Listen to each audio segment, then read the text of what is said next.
আসসালামু আলাইকুম। অনেক হতাশার মাঝেও আমার কাছে মনে হয় গোবরে পদ্মফুল হচ্ছেন রিপন মণ্ডল। তার সাম্প্রতিক সময়ের যে উন্নতিটা, সেই উন্নতির জায়গাটা অনেক বেশি মাত্রায় দৃশ্যনীয়। সেমিফাইনাল ম্যাচে রিপন ৮টা ইয়র্কার এক্সিকিউট করতে পেরেছিলেন। ফাইনাল ম্যাচেও রিপন মণ্ডল সর্বমোট ৮টা ইয়র্কার এক্সিকিউট করতে পেরেছেন। ইভেন ৬টা ইয়র্কার ফাইনাল ম্যাচে রিপন এক্সিকিউট করতে পেরেছিলেন একদম ২০ ওভারের খেলায়। ২টা ইয়র্কার এক্সিকিউট করতে পেরেছেন তিনি সুপার ওভারের খেলায়। সব কিছু মিলিয়ে ইয়র্কার এক্সিকিউট করার যে ব্যাপারটা আমার কাছে মনে হয় একটা অতুলনীয় ব্যাপার বা অতুলনীয় দৃষ্টান্ত রিপন মণ্ডল স্থাপন করেছেন। আমাদের ন্যাশনাল টিমের বোলারদেরকে আমরা এশিয়া কাপের মঞ্চ থেকে ইয়র্কারটাকে এক্সিকিউট করতে দেখছি না। এবং সেই জায়গাটা তাসকিন আহমেদ বলি, তানজিম হাসান সাকিব বলি, ইয়র্কার করতে গেলে 90% ক্ষেত্রেই তাদের ফুল টাস হয়ে যায়। মোস্তাফিজকে কিছু ইয়র্কার আমরা এক্সিকিউট করতে দেখেছি।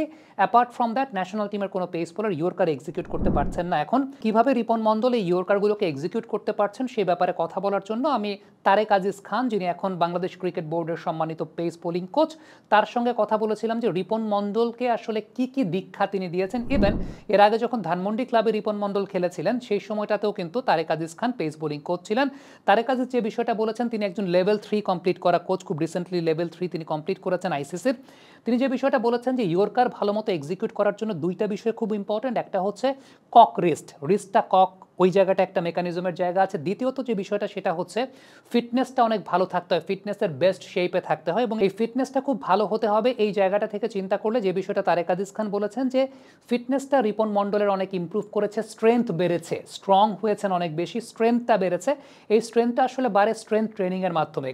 ক্রিকেটে দুই ধরনের ট্রেনিং আছে, যে কোনো স্পোর্টসে দুই ধরনের ট্রেনিং আছে। একটা হচ্ছে এন্ডুরেন্স ট্রেনিং, যেখানে রানিং এবং অনেক বেশি মাত্রা ফিজিক্যাল অ্যাক্টিভিটির উপর জোর দেওয়া হয়। আরেকটা হচ্ছে স্ট্রেংথ ট্রেনিং, যেখানে আসলে ওয়েট লিফটিং থেকে শুরু করে বিভিন্ন স্ট্রেংথ ট্রেনিংয়ের উপর জোর দেওয়া, যেটা বডির স্ট্রেংথটাকে বাড়ায়।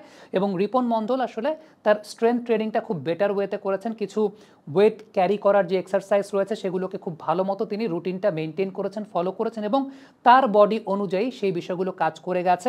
নেইথান কেলির কথা এই ক্ষেত্রে বলেছেন তারেক আজিজ খান যে নেইথান কেলি যে সময়টা বাংলাদেশ টিমের সঙ্গে কাজ করেছেন, এই সার্কিটের প্লেয়ারদের সঙ্গে কাজ করেছেন, ব্যাটসম্যানদেরকে নিয়ে আসলে বেশ কিছু নেগেটিভ মন্তব্য পাওয়া গেছে, কিন্তু পেস বোলারদের এই জায়গাটা, স্ট্রেংথের জায়গাটা অনেক বেশি বিল্ড আপ করেছেন। বিশেষ করে রিপন মণ্ডল, হাসান মাহমুদ, তাদের স্ট্রেংথটা মানে যে স্ট্রেংথ ট্রেনিংটা নেথান কেলি করিয়েছেন সেই স্ট্রেংথ ট্রেনিংয়ের সঙ্গে হাসান মাহমুদ কিংবা রিপন মণ্ডলের বোলিং অ্যাকশন এবং ফিজিকের সব কিছু মিলে গেছে।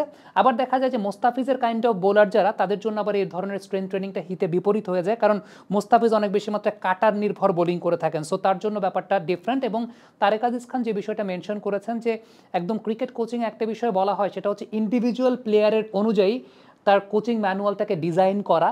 সো এই যে বিষয়টা, এই বিষয়টাতে নেথান কেলি যে প্র্যাকটিসটা করিয়েছেন বা স্ট্রেংথ ট্রেনিংয়ের যে কাজগুলো করিয়েছেন, সেই স্ট্রেংথ ট্রেনিংয়ের কাজগুলো রিপন মণ্ডলের সঙ্গে অনেক বেশি মাত্রায় মিলে গেছে, যে কারণে ফিটনেস ওয়াইজ তিনি এখন তার বেস্ট পসিবল শেপে আছেন এবং সেইটাকে এক্সিকিউট করতে পারছেন খুব ভালো, যে কারণে আপনি শেষ দুইটা ম্যাচে 16টা ইয়র্কার এক্সিকিউট করতে দেখতে পেরেছেন রিপন মণ্ডলের। এবং সত্যি কথা বলতে ওই পেসটাকে ব্যবহার করতে পারা এবং পেসটাকে ব্যবহার করতে পারাটা আসলে হয় যখন আপনার বডিতে স্ট্রেংথটা বেশ ভালো থাকবে, যে কোনো সময়ের তুলনায় আপনি স্ট্রেংথ ওয়াইজ বেশ ভালো শেপে থাকবেন, সেই সময়তে আপনি এক্সিকিউট করতে পারবেন। আরেকটা খুব ইম্পর্টেন্ট বিষয় সেটা হচ্ছে যে রিস্টটাকে লক রাখা। এখন সত্যি কথা বলতে ইয়াং ক্রিকেটার যারা এই বিষয়টা শিখতে চান, আমি রিকোয়েস্ট করব তারেক আজিজ খানকে, তিনি যদি অনফিল্ডের এই ভিডিওটা দেখে থাকেন, ইয়াং ক্রিকেটাররা যদি শিখতে চান কমেন্ট বক্সে পাঠাবেন এবং কোনো একটা সময় তারেক আজিজ খান যদি আমাদেরকে সময় দেন, তাহলে আমরা একটা মাস্টার ক্লাস ইভেন্ট করতে চাই, যেখানে আসলে ইয়র্কারটাকে কীভাবে ভালো মতো এক্সিকিউট করতে পারেন, সেই জায়গাটায় রিস্টের কী কী ব্যাপার রয়েছে সেই ব্যাপারগুলো নিয়ে তিনি আমাদের সঙ্গে কথা বলবেন। বাট রিপন মণ্ডলের ক্ষেত্রে যে বিষয়টা আমরা আসলে দেখতে পেয়েছি, ডেফিনেটলি তার রিস্টের যে ককড পজিশনে থাকা এবং রিলিজিং সব কিছু মিলিয়ে বেশ ভালো মতো, বেশ ভালো শেপে আছেন এবং বোঝাই যাচ্ছে যে স্ট্রেংথটা নিয়ে অনেক বেশি মাত্রায় কাজ করেছেন। এই রিপন মণ্ডল অনেক বেশি মাত্রায় রান দিচ্ছিলেন সাম্প্রতিক সময় আমরা দেখতে পাচ্ছিলাম, বাট সেই জায়গা থেকে আমার কাছে মনে হয় যে he's been tremendous aspect for Bangladesh cricket right now. Comment বক্সে আপনাদের মন্তব্য, মতামত জানতে চাই।